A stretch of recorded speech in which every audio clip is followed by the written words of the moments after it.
Happy Wednesday Wellness. We have a new addition to our wall since last time you saw us on video. I'm like, ducking, but I still can't see it. Yeah, I know, it's up a little high. It's also probably backwards, so. That's maybe. okay. Yeah. Yeah, it's still good though. We'll show you sometime. It's pretty cool. We'll do a whole video on it. Also, Dr. Rachel's tanner, if you can't tell. Come back from another country. From the sunshine. Yeah. We're all a little jealous, but it looks like sun's peeking through here, so it's only a matter of time. Yeah. Before we're all all can as be tan as as Rachel. bronze as I am. Bronze got us, yeah. We are talking about sensory-seeking behavior today in kiddos. And your kids. Yeah. What does this look like? What is sensory seeking? So sensory-seeking can be a lot of different things. It can be kids that, like, are really craving, like, lots of movement, lots of, like, they're jumping running a lot. around. They're flipping upside down. They can't sit still. They're spinning around in circles and never seem to get dizzy. Yes. Makes me dizzy sometimes just watching these kiddos. Yes, we see spin it a around lot. the office. It's like, whoa, calm down. Whoa, okay. It can also be like, sensory seeking through like loud noises, like clanging things together, or like really intense like foods and stuff like that too. That can also be sensory seeking behavior. Or sniffing strong. Yeah. I mean, sometimes we see it like kids who are just like rocking while they're sitting a lot. Like usually that tells us kind of like where they're subluxated too. Yeah. Like usually it's like pelvis, low back, or occiput kind of all together there. Kids who like hit their heads on things. Yeah, that's beginning. Yeah. Like a baby. Yep. Can you think of any other? No, I think those are all pretty good ones. These are all sensory seeking things. Sensory seeking, yeah, kids really, the jumping, the crashing, the tumbling, the... Yeah.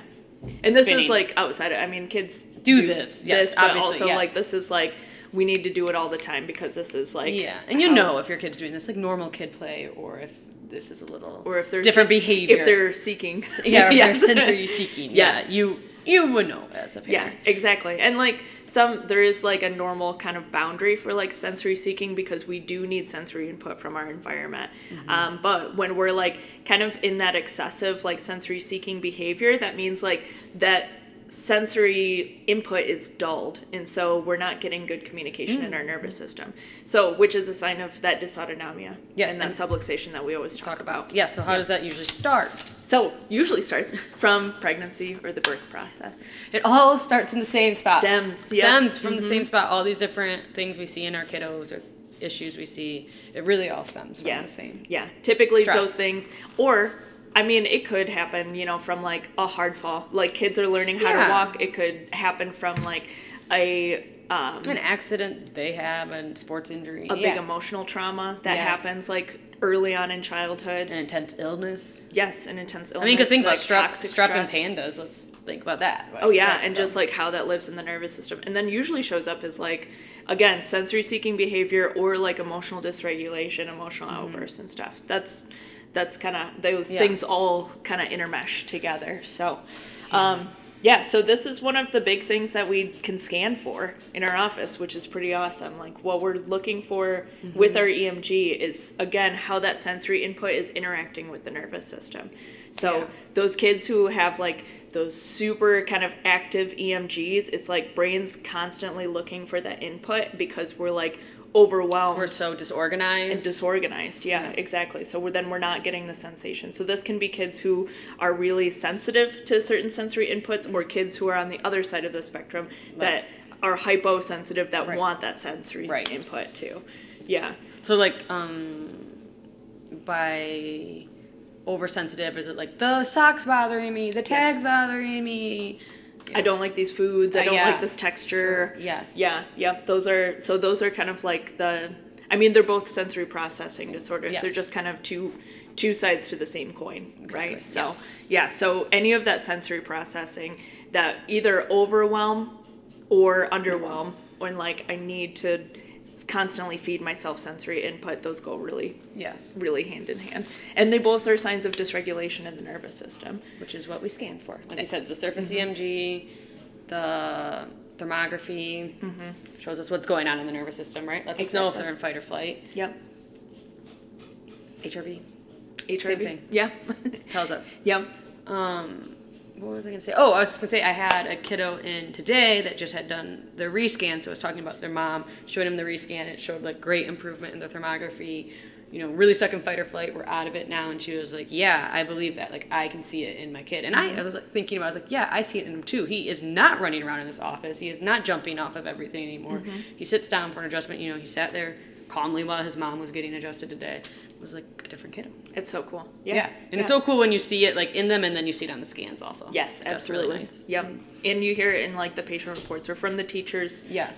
Teachers' feedback to parents and stuff too.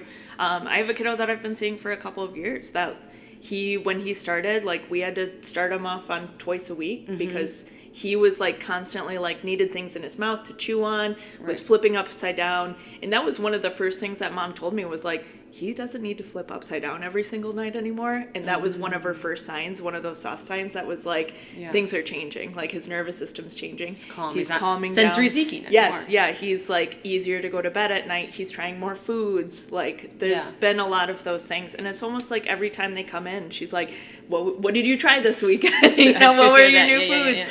And I love that. Like it's so great to like hear and see that progress in those kids as they're healing. That is awesome. Okay. This is one of your kiddos. It's a lot of kiddos these days, honestly. You can call us. You can text us. You can respond to this video if you want. We can get you scheduled. And for seeing us on this video, we'll give it to you half off. Yeah, half off exam. So we can see exactly what's going on in your kid's nervous system, what's causing that dysregulation, and then what we can do to help. Yeah, and this doesn't mean that other therapies don't help too, right? Yeah. Like occupational therapy is great for this. Sometimes so good. It's really helping with a lot of the symptoms. We work with occupational therapists, but they don't. Rachel's going to our sign here. The foundation of the triangle is our autonomic nervous system. If we have dysregulation, then all those therapies, we're just like kind of overstimulating again, right? So if we need to be able to regulate that nervous system first, and then that is the foundation where we build everything and you'll else just get on more top out of therapy if you regulate the nervous system. Yep, we'll get more out of everything. Or if they're in therapy now and it's stalled, then be like, okay, we were doing so good and we've kind of hit this point where like things aren't changing anymore. Yeah. It doesn't mean that therapy is not working. Yeah. It means that it's probably overwhelming to their system. Yeah. And we need to kind of start at the building blocks again. Yeah. Okay. All right. Thank goodness for that poster in the back. I know. I didn't even know I was going to go there. We'll reference it probably in every video now. Okay, have a great Wednesday. Yep, happy Wednesday.